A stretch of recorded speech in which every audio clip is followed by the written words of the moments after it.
Growing up, I was a good girl.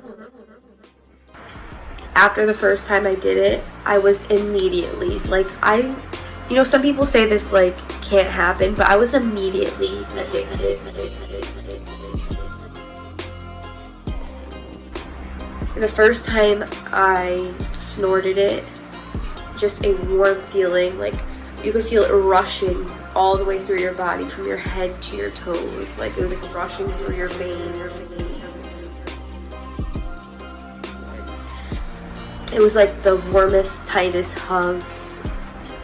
It automatically poured into my heart and filled it. I didn't need anything else, ever. If I could just feel like this forever, I didn't need anything else. I didn't need anyone else. From that point, nothing was gonna stop me from getting that feeling.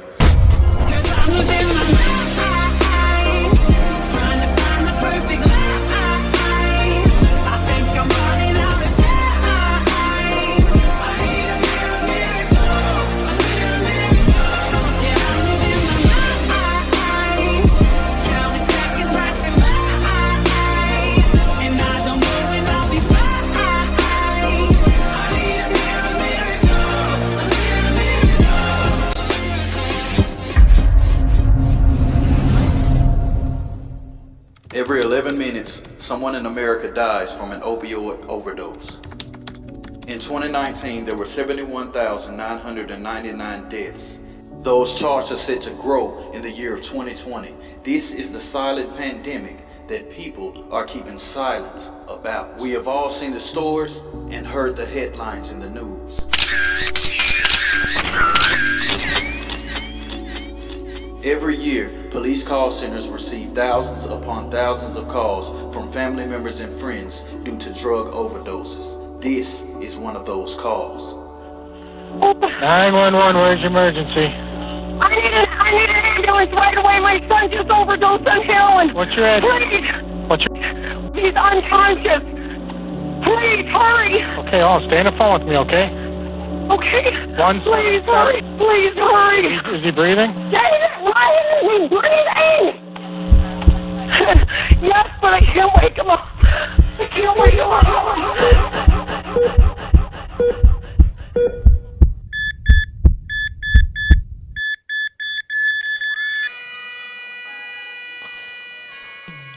That's a chilling reality that many have to go through year after year. But what is the root cause of this problem? Those who become addicted to these drugs just so happen to have underlying life issues in their lifetime that have caused them to go to the drug in the first place. You see, this is an addiction, but it is also a disease. This also happens to be a disease that can be fixed with a little humanity.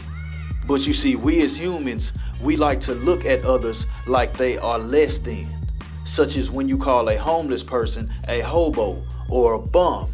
It is to dehumanize that person, just like when you give addicts the nicknames of junkies. These nicknames are given because it allows humans to go about their daily life and act like these problems do not exist because you have dehumanized them. Therefore, you have left empathy out of the situation, and they are now only what you call them. Some people that struggle with addiction manage to clean their lives up, and we love giving praise to the ones who have sobered up, and that is a great thing. But what about the people that are actually going through it now? What type of praise are they receiving? Because just like you praise the person who is sobered up, you need to praise the person that has decided that they want to quit. But we as humans again like to treat them as addicts, making them feel like they're all on their own, which is half of the reason why most of them run to the drug in the first place, because it feels a void inside of them that has been left empty.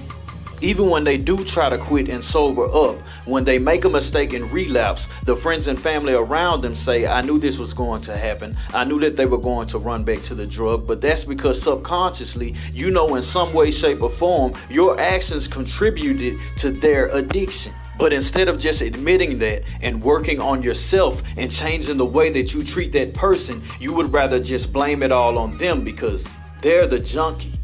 They're the one with the addiction. So they're the one who has to be wrong. right? In this episode, this is a story of a girl who is struggling with addiction now and has decided that she's had enough and she's ready to quit. This is the story of Allie Haight. Hi guys, my name is Allie. I have a YouTube channel.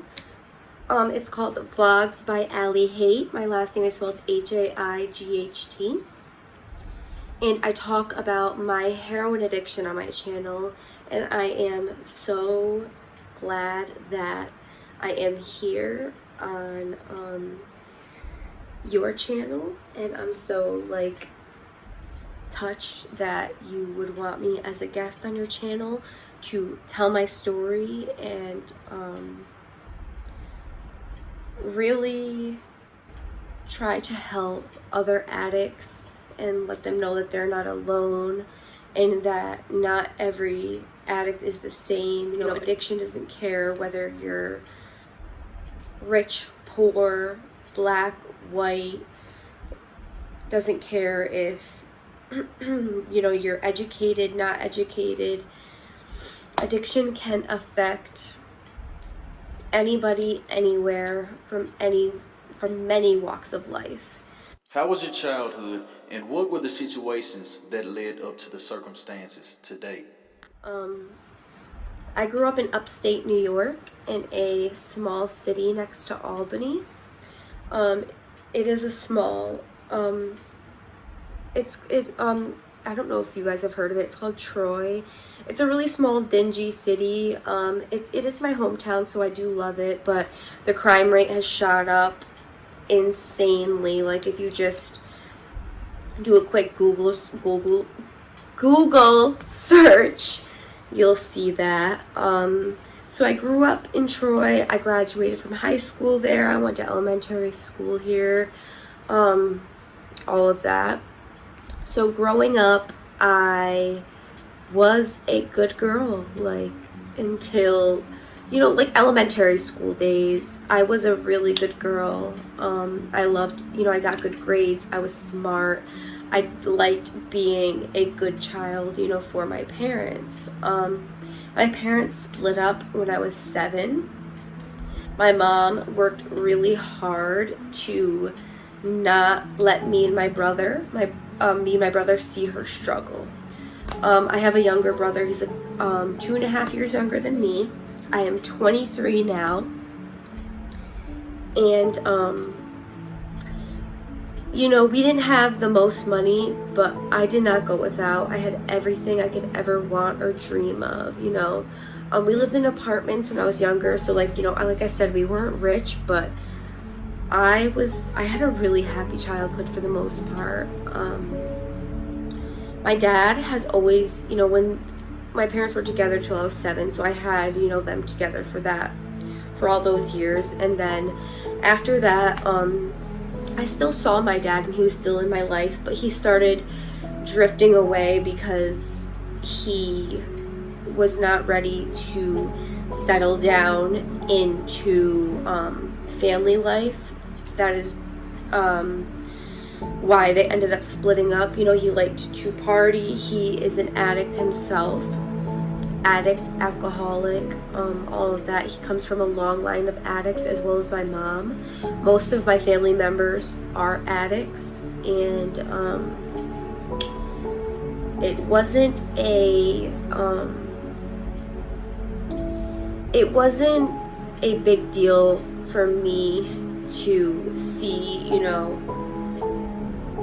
see my family drinking or smoking weed, or I wasn't surprised as I got older to know that most of my family members are addicts, because it all made sense, from like when you get older and you realize everything from when you were younger and everything you saw made sense and came together. Well, yeah, so then when middle school hit, that's when I started smoking weed. I was 13 years old when I smoked weed. And I remember when middle school hit, around 12, 13, that's when my mental health really crashed down on me. That's when it really became apparent that I have a problem. At that, I was I was that young. I remember writing in my diary, like, that I was depressed, like I wasn't happy. I would cut myself when I was younger. I just hated myself. You know, I thought I wasn't pretty enough. I wasn't skinny enough. I wasn't, you know, outgoing enough.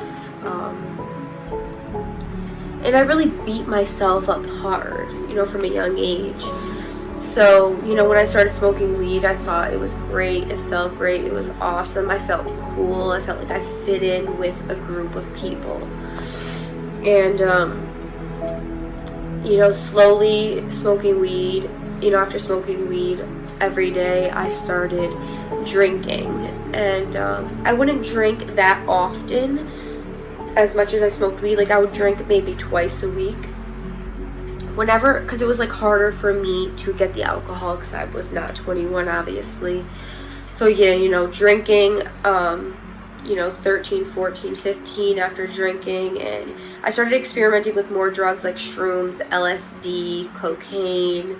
I was popping pills, opiates, hydros, oxys, all of that.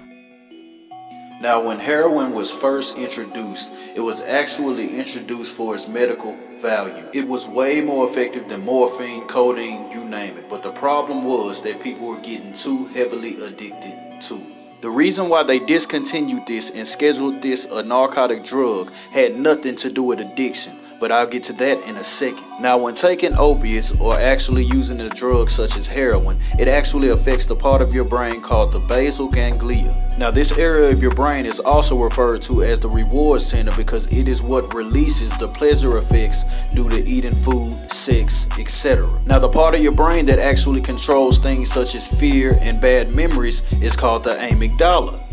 Now, when taking opiates or using heroin, it actually blocks the sensation from the amygdala, so it suppresses those bad memories, fears, etc. Now, at the same time that the amygdala is actually suppressing things such as fear and bad memories, it actually increases the pleasure from the basal ganglia. Now, after repeated use of the drug, it actually blocks your sensors in the basal ganglia to where you can't feel pleasure from anything else besides the drug.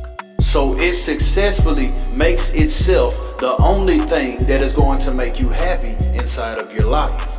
Now, when you're actually coming down off the drug, that's when the senses from the amygdala actually reactivate, and now it's heightened. You feel more fear, you feel more anxiety, and that's also where the symptoms of withdrawal come from. So in simplest terms, you actually have a drug that manages to suppress all of the bad things in your life while increasing the pleasure in the good things. It's no different than when you see the people on My 600-Pound Life eat themselves to that weight because they said eating makes them feel better. That also goes back to the section of your brain, the basal ganglia. Their pleasure is replaced by eating food because that's what releases the euphoria in the brain for them. Now, back to the government and the beginning of heroin, as I was saying in the beginning. Now, they like to tell you that the drug heroin was scheduled an illegal narcotic due to addiction, when that is a bold-faced lie. It had nothing to do with it. Now, I just explained that the basal ganglia controls pleasure,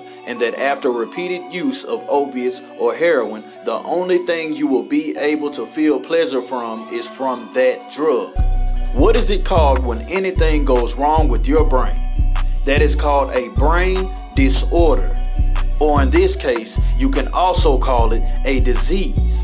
Now, let me explain why the government does not want to acknowledge this as a brain disorder or a disease. Is because if they acknowledge this as it is, then they owe you money. You should technically be considered disabled due to the brain disorder, but before Uncle Sam reaches inside of his pocket and gives you that money, he's going to deem you a junkie or an addict and say it's all your fault because that's what keeps money in the government's pocket.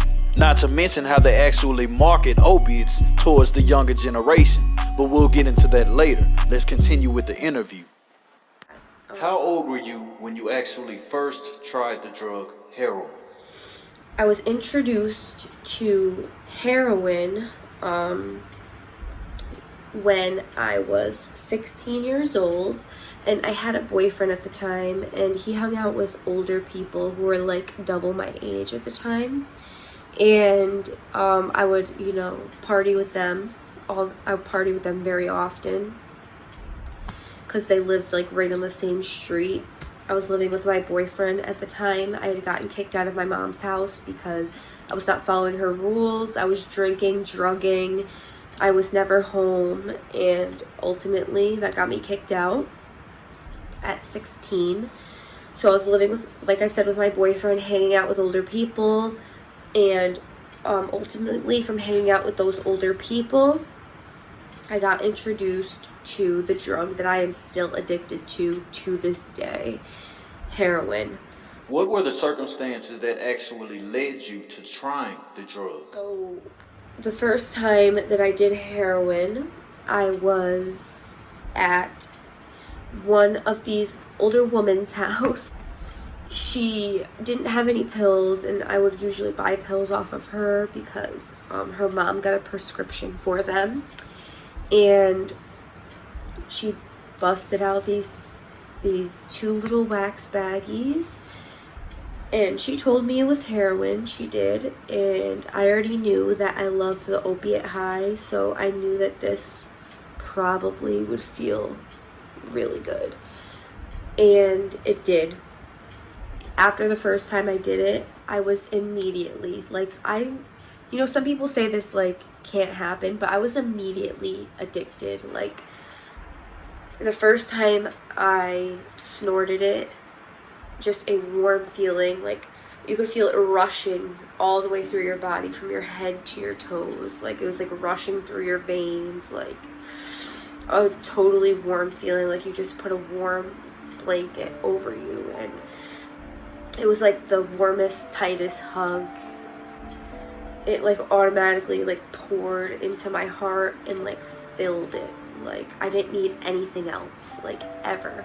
If I could just feel like this forever, I didn't need anything else. I didn't need anyone else. I didn't, you know, from that point, nothing was gonna stop me from getting that feeling. What was the appeal, and what actually led you to trying the drug for a second time? Well, the appeal and what led me to using it a second time was how good it was the first time. You know, when you first start using it, you throw up a lot because it's really strong for your body, but even throwing up and getting sick and feeling nauseous after that, I still felt amazing.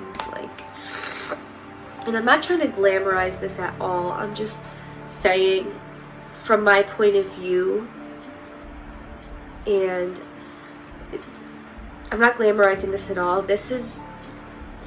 I wish to this day that I had declined doing that line.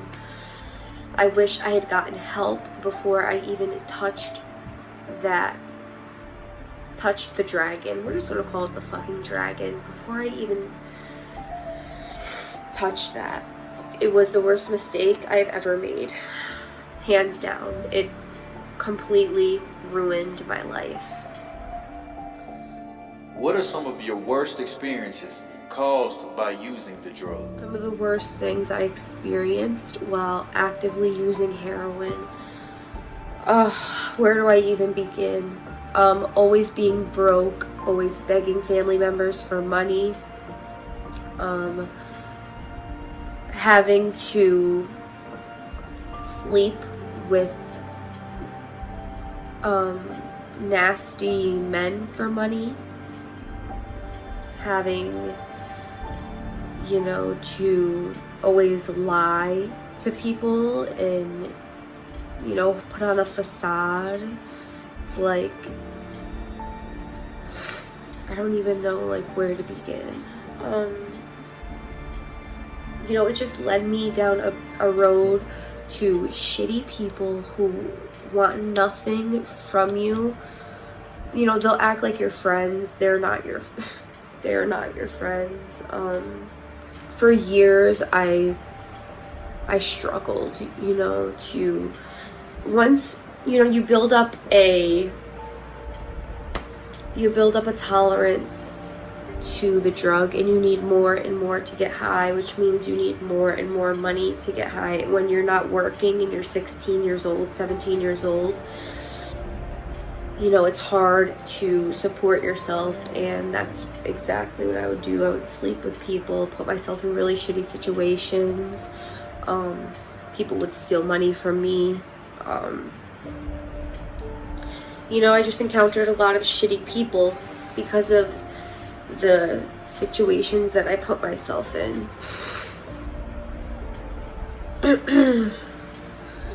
I have gotten into many. So I got my license at 16, and I have gotten into many car accidents. This is more recent, because I would mix heroin and Xanax and I would black out, and I've gotten into multiple car accidents. I totaled my brand new car. I've ruined my other 2 cars by just beating on my car, letting anybody come in it, you know, burn holes everywhere, just running over curbs, like fucking up the whole underneath of my car. Just a lot of my legal problems stemmed from driving under the influence, and I know that is a really shitty thing to do by, you know, it's by putting other people in danger for my own selfish reasons is really fucked up. I have tried to stop using many times. I've lost count. I lost count after like 5. I've been in and out of treatment facilities, detox centers, all of that, mental health institutions. I have lost all of my friends. I lost my best friend of over 10 years.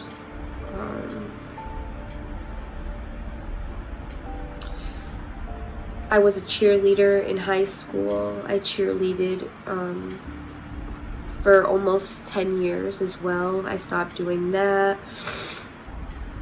I just stopped doing anything that I like to do. I didn't do anymore. I just sat home and got high.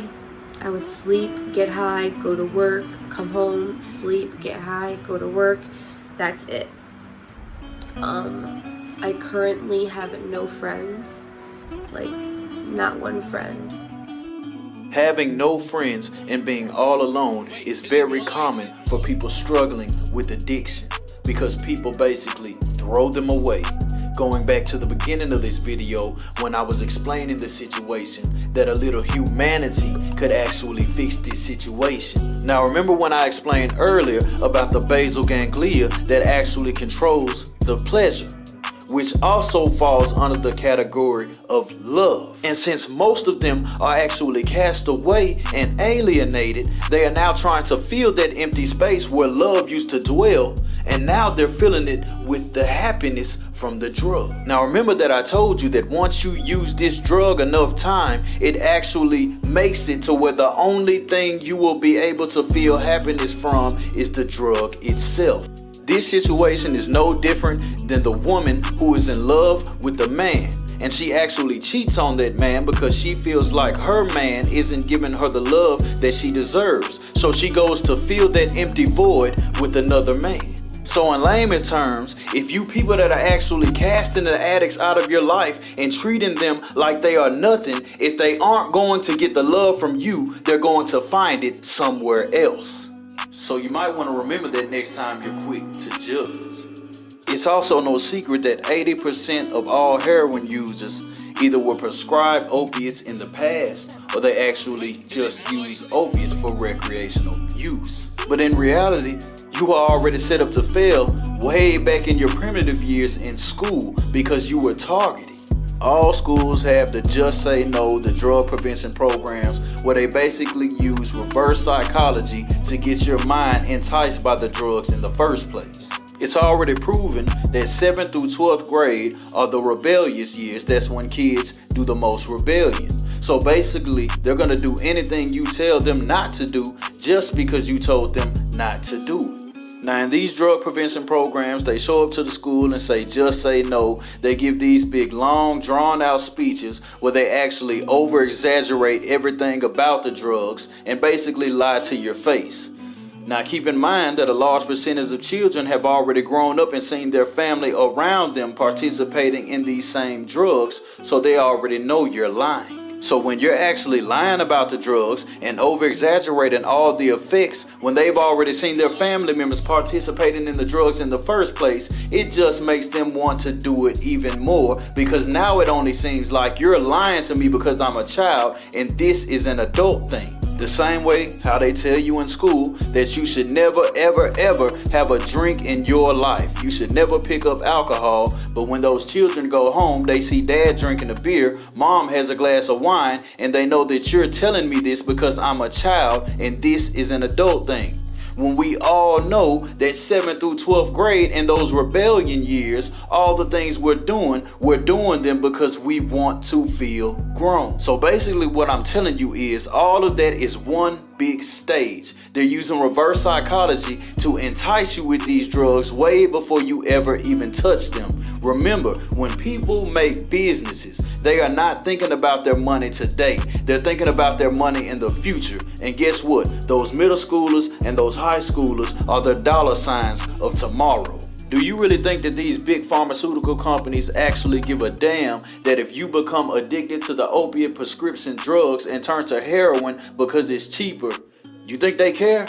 No, all they care about is the dollar sign being placed in their pocket now. If opiates are so bad and so damn addictive, then why would they prescribe them to children and high schoolers? The younger generation is allowed to partake in these drugs because when the star athlete breaks his leg or breaks his arm and he needs that pain medicine, when he comes to school, he's going to gloat about how good that pill makes him feel, and that's just another form of free advertising. So yes, the people who have addiction problems, it was their choice to pick up the drug. But way before they picked up their drug, that seed was implanted into their brain. They were set up for failure from the beginning. But let's continue with the interview. How do you actually go about supporting your habit now? Now I support my habit by working. I work at a restaurant and I have for about 6 years now. So most of my money goes to my addiction. Even though I do have my own place and all of that, I did have a brand new car. I just totaled it recently, like I said, under the influence. I was completely blacked out. I don't remember the accident at all. It's absolutely crazy. It's crazy. I have wanted to stop using for years.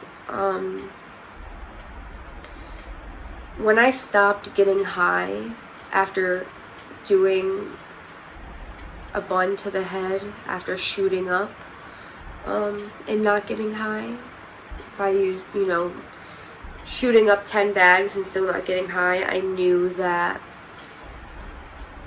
it wasn't fun for me anymore. Like, it stopped being fun when I was always broke, struggling to pay every bill. No car, ruined, all the cars I had, ruined all the friendships I had, pushed away most of my family members. I thank God every day that my mom and my dad are still in my life. It has been a long journey though, and it's not easy for them to be in my life. I'm thankful I still have them, and I'm thankful for my boyfriend. He is sober. He was in addiction with me, but I'm not gonna talk about that. But he is clean, and he's been clean for almost a year now. We've been together for 3 years. After you are clean, what are some of your plans for the future? Hopefully after I quit, I would love to start saving money, get a new beautiful place to live in. I'm saving up for a car, hopefully, you know, getting a nice car. I really want to tell my stories on YouTube, and I want to, you know, be there for other addicts and let other addicts know that they're not alone. And I had 2 years of sobriety before, and I had relapsed. I got clean between 18 and 20 years old, and I relapsed when I was at the end of my 20th year alive. Okay, not funny, but like I said, my 20th year alive. So it is possible to get clean and stay clean. I watch tons of YouTubers who have done it.